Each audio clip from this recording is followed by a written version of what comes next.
시장의 큰 그림을 그려보는 시간입니다. 오늘 이 시간 NH투자증권의 나정환 투자전략연구원입니다. 안녕하세요.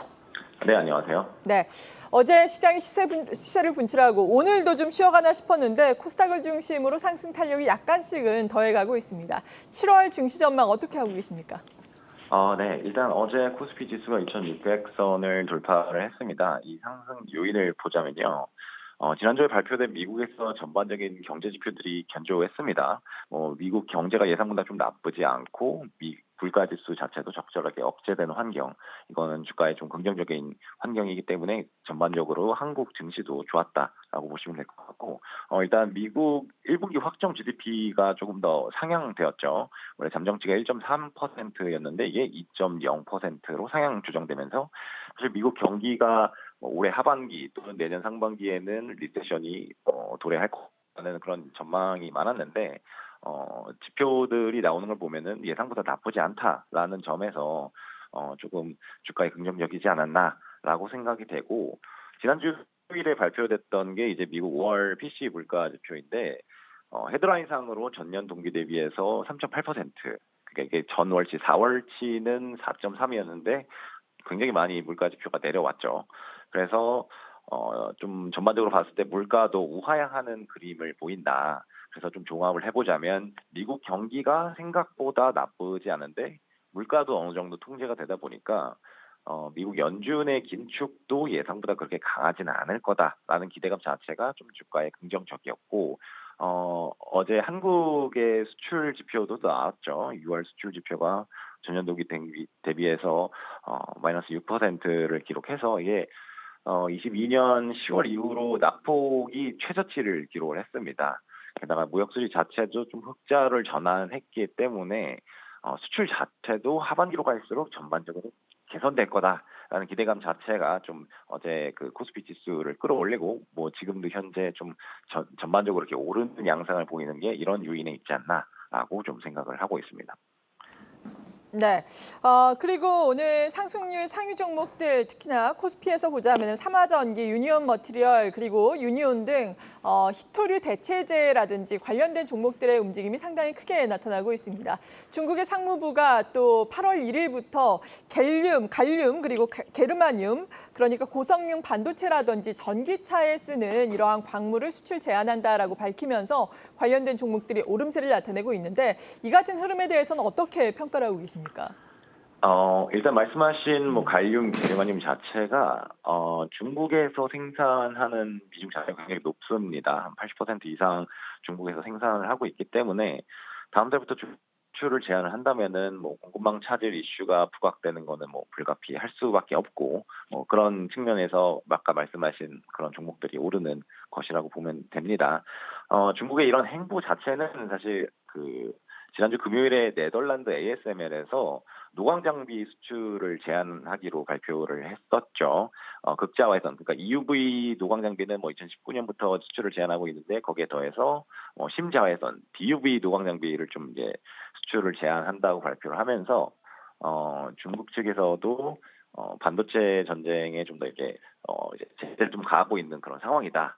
게다가 일본에서도 7월부터, 그러니까 이번 달부터 본격적으로 23개 반도체 장비 수출을 좀 제한하겠다, 이렇게 발표를 했고 이미 이제 시행을 하고 있기 때문에 이에 대한 중국의 좀 이렇게 보복 조치다라고 좀 보시면 될 것 같은데, 이 미중 갈등 자체가 좀 격화될 수 있다는 측면에서는 한국이 좀 부정적일 수가 있습니다. 특히 중국의 게르마늄 이 갈륨 수출 규제에 대해서 이게 또 반도체에 쓰이는 그런 광물이긴 한데 이렇게 핵심적인 그런 광물 자체는 좀 아니거든요. 그래서 미국이 여기에 대해서 반응이 없거나 아니면 다른 대체제를 찾거나 이럴 경우 오히려 중국 쪽에서는 또 다른 추가적인 제재를 가할 수도 있거든요. 그래서 미중 반도체 전쟁이 격화된다는 측면에서는 사실 전반적인 반도체 센티에는 안 좋을 수도 있어요. 다만 이제 한국 자체는 양국의 반도체 규제 대상국은 아닙니다. 게다가 말씀드린 대로 갈륨 자체가 이 반도체에서 매우 크리티컬한 그런 광물 자체는 아니고 중국에서 대체로 생산하고 있지만 일본은 또 한국도 그렇고 일본에서도 생산하고 있는 그런 화합물이거든요. 그렇기 때문에 이 이 갈륨 수출 제한 여파 자체가 한국에는 좀 이게 종합적으로 봤을 때는 좀 중립적이다. 뭐 미중 갈등이 격화되는 건 부정적이지만 갈륨 수출 자체는 조금 이렇게 여파가 크지 않으니까 전반적으로는 중립적인 상황이다 정도로 좀 판단하시면 될 것 같습니다. 네. 그리고 어제 에코프로의 급등에 대해서는 어떻게 생각하고 계신지 궁금하거든요. 어제 에코프로 무려 20% 올라갔죠. 장중에는 또 오늘도 93만 4천 원까지 오름세를 나타내기도 했는데 이에 따라서 황제주로 등극하지 않을까라는 기대감도 있는 상황입니다. 이런 가운데 어제 외국인의 대규모 순매수를 두고 숏 스퀴즈가 아니냐 이런 분석도 나오고 있는 상황인데 에코프로 오늘은 또 에코프로 BM이 앞서서 말씀드린 것처럼 10% 넘게 오름세를 나타내고 있거든요. 이들 종목들의 오름세에 대해서 어떻게 평가를 하고 계신가요? 일단 2차 전지가 강세를 보인 그 포인트, 그 요인은 사실 테슬라의 2분기 전기차 판매량이었습니다. 이 테슬라 2분기 전기차 인도량 자체가 46만 6천 대로 좀 시장 예상치 44, 45만 대 이 정도보다 상회했기 때문에 이게 주말에 나왔거든요.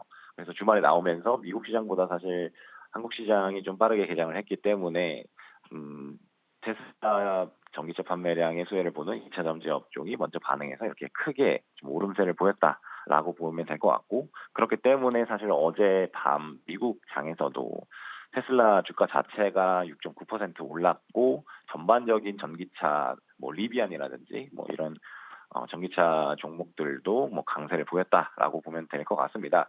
2차 전지 같은 경우 뭐 주가 자체가 좀 많이 올랐는데 뭐 중국을 비롯해서 사실 전 세계적에서 내연기관에서 전기차로 이게 전환하는 추세가 계속되는 그런 구조적인 성장주이기 때문에 주가가 좀 잠시 쉬더라도 이게 완전히 이제 꺾여서 빠지는 그런 가능성은 없다. 차라리 이 주가 자체가 좀 조정을 받더라도 추후에 이런 전기차 판매량이라든지 뭐 다른 호재성 뉴스가 나오면서 다시 이렇게 재상승하는 모습을 보일 건데 결국에는 좀 이렇게 계단식이라도 오르는 모습을 보이는 게 2차 전지 업종이 아닐까라고 좀 생각을 하고 있습니다. 뭐 결국에는 뭐 테슬라의 전기차 판매량 소식 때문에 투자 심리는 전국으로 지금 개선되는 그런 상황이다라고 보시면 될 것 같아요.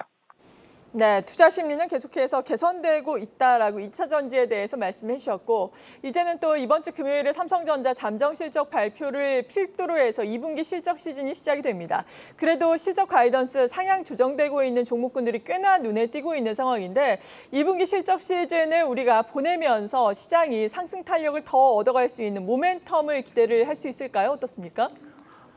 네, 저희는 그렇게 생각을 하고 있습니다. 그래서 굉장히 이 어닝 시즌이 중요한데 일단 7월 7일 삼성전자 잠정 실적 발표를 좀 기다려 봐야 되는 그런 상황이죠. 근데 먼저 실적을 발표한 마이크론의 경우 사실 실적이 컨센서스를 좀 상회했고 가이던스 자체도 좀 업황이 바닥을 통과하고 있는 상황이다라고 발표를 했습니다.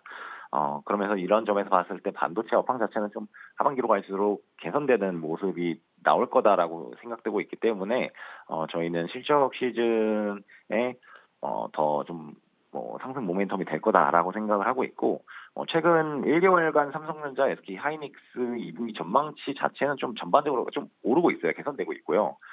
반도체 외적으로 보면은 코스피 2분기 영업이익 전망치 자체도 2.7% 정도 좀 상향 조정이 되고 있거든요.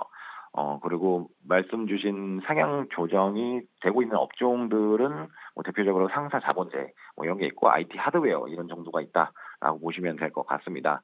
그래서 코스피는 하반기에는 좀 실적 턴어라운드를 바탕으로 상승 흐름을 좀 보일 거다라고 생각을 하고 있지만 최근 좀 높아진 밸류에이션 부담 때문에 쉬어가는 구간이 나타날 수 있겠죠. 아무래도 연준의 추가 금리 인상 가능성이 대두가 되면서 미국 뭐 10년물 실질 금리 자체가 좀 오르기 때문에 이런 점 때문에 뭐 주가 많이 올랐던 빅테크라든지 뭐 IT 업종에 대한 잠깐은 좀 나올 수도 있다 정도로 보시면 될 것 같습니다. 네, 그렇군요.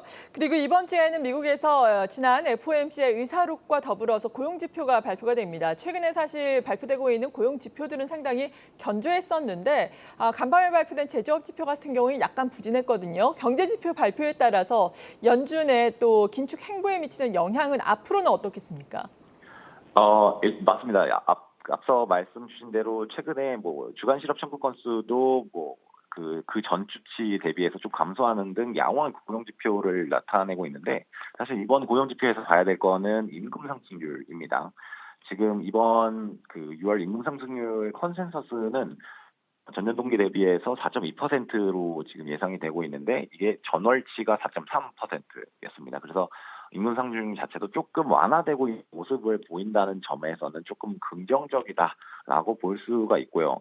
이게 결국에는 임금 상승률 자체가 물가 상승률이죠. 그러니까 물가가 느리지만 좀 완화 기조가 지속이 되고 있다는 점에서 미 연준의 긴축도 뭐 시장에서, 그러니까 미 연준 자체에서는 뭐 두 번 인상을 보고 있지만 시장에서는 그렇게까지는 안 갈 거다라는 기대감이 좀 반영이 되고 있는 것 같아요. 그래서 7월에 25bp 인상을 단행할 수는 있지만 9월 달에는 멈추지 않을까, 거기에서 터미널 레이트에 도달한 것이 아닐까라는 기대감이 좀 많이 반영이 되면서 좀 주가 자체도 좀 긍정적으로 반응을 하고 있는 거다라고 보시면 될 것 같습니다. 네, 지금까지 NH투자증권의 나정환 투자전략연구원이었습니다. 고맙습니다. 네, 감사합니다.